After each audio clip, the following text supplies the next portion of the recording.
عمر بن ابی سلمہ نے خبر دی کہ میں نے رسول اللہ صلی اللہ علیہ وسلم کو حضرت ام سلمہ کے گھر میں ایک کپڑے میں نماز پڑھتے ہوئے دیکھا۔ آپ اسے لپیٹے ہوئے تھے اور اس کے دونوں کناروں کو دونوں کندھوں پر ڈالے ہوئے تھے۔ صحیح بخاری حدیث نمبر 356۔ ام ہانی بنت ابی طالب کے غلام ابو مرہ یزید نے بیان کیا کہ انہوں نے ام ہانی بنت ابی طالب سے یہ سنا۔ وہ فرماتی تھیں کہ میں فتح مکہ کے موقع پر نبی کریم صلی اللہ علیہ وسلم کی خدمت میں حاضر ہوئی۔ میں نے دیکھا کہ آپ غسل کر رہے ہیں اور آپ کی صاحبزادی فاطمہ پردہ کیے ہوئے ہیں۔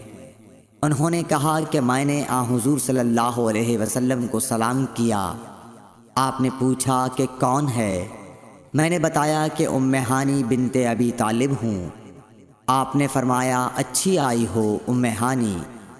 پھر جب آپ نہانے سے فارغ ہو گئے تو اٹھے اور 8 رکعت نماز پڑھی، ایک ہی کپڑے میں لپٹ کر۔ جب آپ نماز پڑھ چکے تو میں نے عرض کی کہ یا رسول اللہ صلی اللہ علیہ وسلم، میرے ماں کے بیٹے حضرت علی بن ابی طالب کا دعویٰ ہے کہ وہ ایک شخص کو ضرور قتل کرے گا، حالانکہ میں نے اسے پناہ دے رکھی ہے۔ یہ میرے خاوند حبیرہ کا فلاں بیٹا ہے۔ رسول کریم صلی اللہ علیہ وسلم نے فرمایا کہ ام ہانی جسے تم نے پناہ دے دی، ہم نے بھی اسے پناہ دے دی۔ ام ہانی نے کہا کہ یہ نماز چاشت تھی۔ صحیح بخاری حدیث نمبر 357۔ سعید بن مسیب سے روایت ہے، وہ حضرت ابو ہریرہ رضی اللہ تعالیٰ عنہ سے کہ ایک پوچھنے والے نے رسول اللہ صلی اللہ علیہ وسلم سے ایک کپڑے میں نماز پڑھنے کے متعلق پوچھا تو آپ صلی اللہ علیہ وسلم نے فرمایا کچھ برا نہیں، بھلا کیا تم سب میں ہر شخص کے پاس 2 کپڑے ہیں؟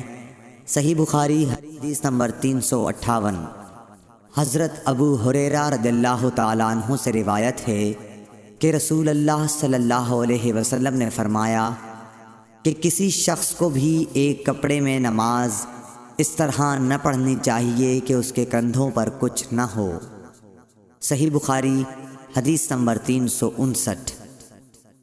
حضرت ابو ہریرہ رضی اللہ تعالیٰ عنہ فرماتے تھے، میں اس کی گواہی دیتا ہوں کہ رسول اللہ صلی اللہ علیہ وسلم کو میں نے یہ ارشاد فرماتے سنا تھا کہ جو شخص ایک کپڑے میں نماز پڑھے اسے کپڑے کے دونوں کناروں کو اس کے مخالف سمت کے کندھے پر ڈال لینا چاہیے۔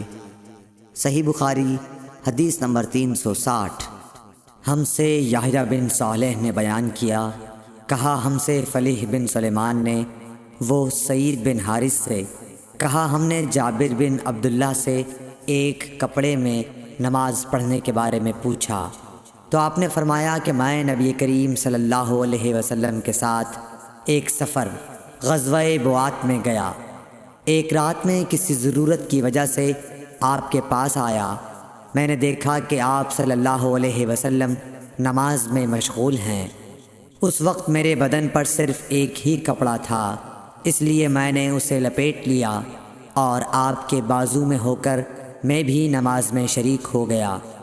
جب آپ نماز سے فارغ ہوئے تو دریافت فرمایا، جابر اس رات کے وقت کیسے آئے؟ میں نے آپ صلی اللہ علیہ وسلم سے اپنی ضرورت کے متعلق کہا۔ جب میں فارغ ہو گیا تو آپ نے پوچھا کہ یہ تم نے کیا لپیٹ رکھا تھا جسے میں نے دیکھا؟ میں نے عرض کی کہ ایک ہی کپڑا تھا، اس طرح نہ لپیٹتا تو کیا کرتا؟ آپ صلی اللہ علیہ وسلم نے فرمایا کہ اگر وہ کشادہ ہو تو اسے اچھی طرح لپیٹ لیا کر، اور اگر تنگ ہو تو اس کو تہبند کے طور پر باندھ لیا کر۔ صحیح بخاری حدیث نمبر 361۔ ابو حازم سلمہ بن دینار نے بیان کیا سہل بن سعد سعدی سے، انہوں نے کہا کہ کئی آدمی نبی کریم صلی اللہ علیہ وسلم کے ساتھ بچوں کی طرح اپنی گردنوں پر ازاریں باندھے ہوئے نماز پڑھتے تھے، اور عورتوں کو آپ کے زمانے میں حکم تھا کہ اپنے سروں کو سجدے سے اس وقت تک نہ اٹھائیں جب تک مرد سیدھے ہو کر بیٹھ نہ جائیں۔ صحیح بخاری حدیث نمبر 362۔ مسروق بن اجدہ نے مغیرہ بن شعبہ سے فرمایا کہ میں نبی کریم صلی اللہ علیہ وسلم کے ساتھ ایک سفر غزوہ تبوک میں تھا۔